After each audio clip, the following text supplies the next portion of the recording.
បាទជួបគ្នាម្ដងទៀតហើយក្នុងវីដេអូនេះខ្ញុំមកប្រាប់អ្នកនរគ្នារបៀបដាក់ story អាចដាក់ចម្រៀងខ្មែររបស់យើងបាននៅក្នុងកម្មវិធី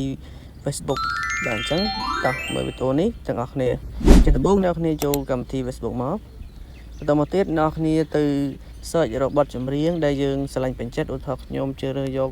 Idol របស់វណ្ណដា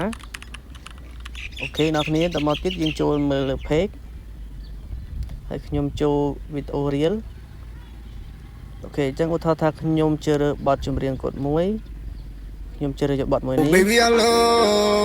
តមកទៀតអ្នកគ្នាមើលកន្លែងមានចំណងជើងបទចម្រៀងនេះយើងចុចកន្លែងហ្នឹងមកតមកទៀតអ្នកគ្នាចុច save ដោយសារបទចម្រៀងនេះខ្ញុំធ្លាប់ save អញ្ចឹងអ្នកគ្នាចុច save កន្លែងហ្នឹងមកបន្ទាប់ពីអ្នកគ្នា save រួចហើយអ្នកគ្នា back ថយក្រោយអស់មក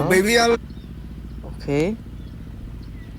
ចឹងយើងទៅដាក់ story ទាំងអស់គ្នាដល់មកទៀតអ្នកគ្នាចុចកន្លែង create story រើសយករូបមួយនេះអូខេចឹងដល់កន្លែងនេះអ្នកគ្នាចុចលុបចម្រៀងដែលគេលោតហ្វូតូហ្នឹងមកដល់មកទៀតយើងចុចកន្លែងនឹងដដែលហើយអ្នកគ្នាទៅ